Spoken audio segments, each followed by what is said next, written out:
Hello students, basic operations में हम addition और सब्ट्रैक्शन सीख चुके हैं। आज जो तीसरा बेसिक ऑपरेशन है मल्टीप्लिकेशन, उस पर बात करेंगे। मल्टीप्लिकेशन का कॉन्सेप्ट सीखेंगे और मल्टीप्लिकेशन की प्रॉपर्टीज सीखेंगे। तो स्टार्ट करते हैं। सबसे पहले मल्टीप्लिकेशन के कॉन्सेप्ट पर बात करते हैं। Concept of multiplication.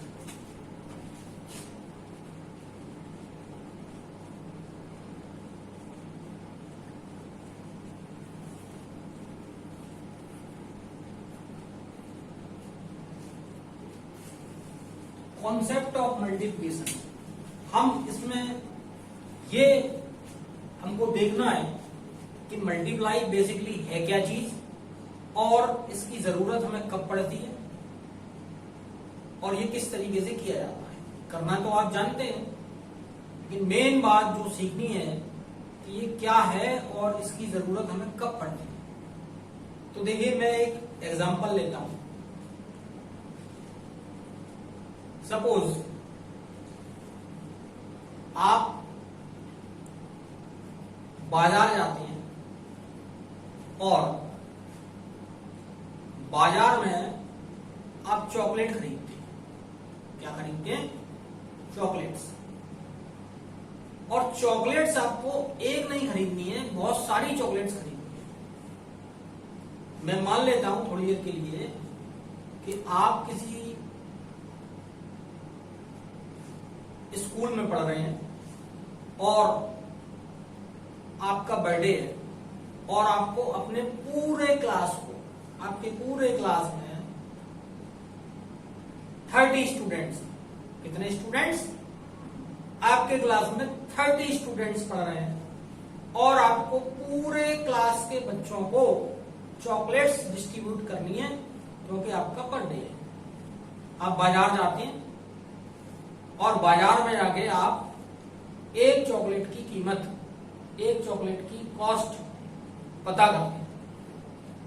एक चॉकलेट सपोज 10 रुपीज की आपको मिलती है। दुकानदार आपको कहता है कि एक चॉकलेट 10 रुपीज की। अब आपको परचेज करनी है 30 चॉकलेट्स, तो आप दुकानदार को कितने पैसे देंगे? आपको दुकानदार को कितना पे करना होगा? तो इसको कैलकुलेट करने का आपके पास जो तरीका है, जो अभी तक आपने सीखा है, आप किस तरीके से करेंगे? देखिए, आप 10 प्लस 10 प्लस 10 प्लस 10, कितने बार आप 10 को ऐड करेंगे? भाई, एक चॉकलेट की कीमत 10 रुपए, फिर दूसरे की 10 रुपए, फिर तीसरे की 10 रुपए, चौथे नंबर के चॉकलेट की 10 रुपए। तो आपको 30 चॉकलेट्स इस तरीके से खरीदने हैं। तो आप 10 10 10 10 10 को 30 बार आपको ऐड करना पड़ेगा। तो 30 बार ऐड करने की प्रोसेस जो हो गई, बार बार आपको एक ही नंबर को ऐड करना है। नंबर सेम चल रहा है, कौन सा? 10। और आपको बार बार बार बार बार बार उसी नंबर को ऐड करना है। कितने बार? 30 बार। तो ये प्रोसेस काफी लंबी हो गई और इस प्रोसेस से आप निकालेंगे तो आपको काफी जो है समय भी लग जाएगा। तो इसी प्रोसेस को छोटा कर दिया जाए, किसके थ्रू? मल्टीप्लिकेशन के। इसका एक तरीका ये है कि आप 10 10 10 को कितने टाइम्स? 30 टाइम्स आप ऐड कर लें। और जब आप 30 टाइम्स ऐड कर लेंगे तो आपका जो आंसर आएगा वो 300 आएगा। ये 30 टाइम्स ऐड करने के बाद आप पता लगा पाएंगे, ठीक है?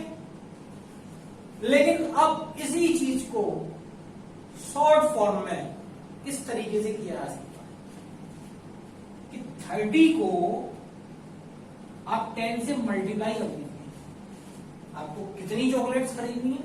30। एक चॉकलेट की कॉस्ट कितनी है? 10 रुपीज। तो 30 की कॉस्ट कितनी होगी?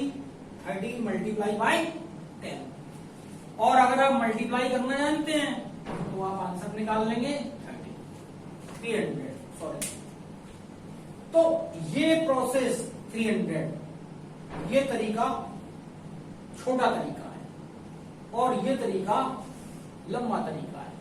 इसमें समय भी ज्यादा लगेगा, इसमें लिखना भी ज्यादा पड़ेगा आपको, और परेशानी भी ज्यादा होगी आपको।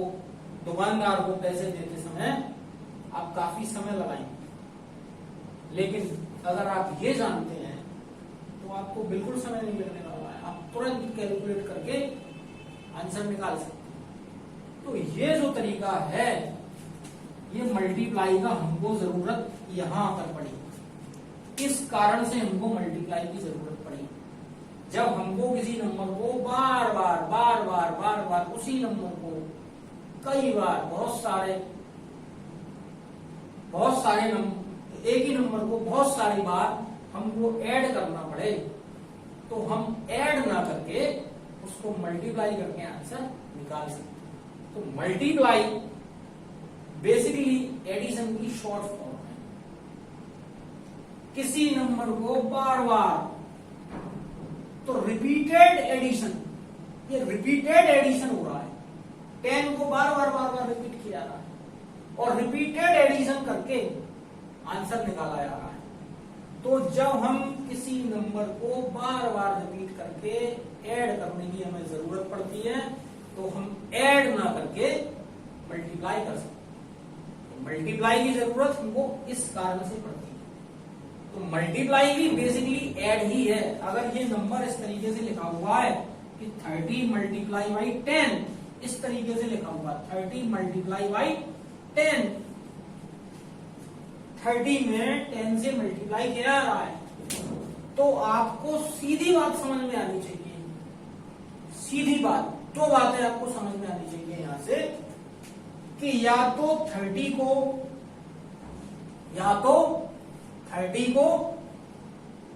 10 बार ऐड कर लो। 30 ऐड किया जा रहा है कितने बार? 30 प्लस 30 प्लस 30, कितने बार? 10 टाइम्स। कितने टाइम्स? 10 टाइम्स। एक बात तो ये समझ में आती है इससे। दूसरी बात ये समझ में आती है कि दूसरा तरीका ये है कि 10 10 10 10 को ऐड किया जा रहा है कितने टाइम्स? 30 टाइम्स। तो अगर इस तरीके से लिखा हुआ है कहीं पर, तो आपको कॉन्सेप्ट समझने के बाद ये बात समझ में आनी चाहिए कि इसका मीन्स ये है कि या तो 30 को 10 बार ऐड किया जा रहा है, 10 टाइम्स ऐड किया जा रहा है, या 10 को 30 टाइम्स ऐड किया जा रहा है। तो कॉन्सेप्ट की बात यही है, एडिशन का कॉन्सेप्ट यही हमें बता रहा है कि repeated addition of any number, repeated addition of any number is called multiplication. जब हम किसी नंबर को बार बार रिपीट करके उसको ऐड करते हैं, तो वो एडिशन ही मल्टीप्लिकेशन कहलाता है। तो एक कॉन्सेप्ट आपको समझ में आना चाहिए। इस कॉन्सेप्ट का यूज वर्ड प्रॉब्लम में हम करेंगे। आपको इस तरीके से क्वेश्चंस पूछे जाएंगे कि एक पेन की कॉस्ट 10 रुपीज, आपको 100 पेन्स परचेज करने हैं, तो आपको कितना पे करना पड़ेगा, आपको कितने पैसे देने होंगे? तो सीधी बात है, आप एक पेन परचेज करेंगे 10 रुपीज का, फिर 100 पेन की आप कॉस्ट निकालेंगे, तो 100 टाइम से आपको आप ऐड करो, और वो लंबी प्रोसेस है, उसको करना कोई बेनिफिशियल बात नहीं है। तो हम सीधी प्रोसेस क्या अपनाएंगे कि 100 में 10 का मल्टीप्लाई करके आंसर जल्दी से निकाल लेंगे। तो इसी कॉन्सेप्ट का हमें यूज करना होता है। ये कॉन्सेप्ट बहुत इंपॉर्टेंट है, आप याद रखें।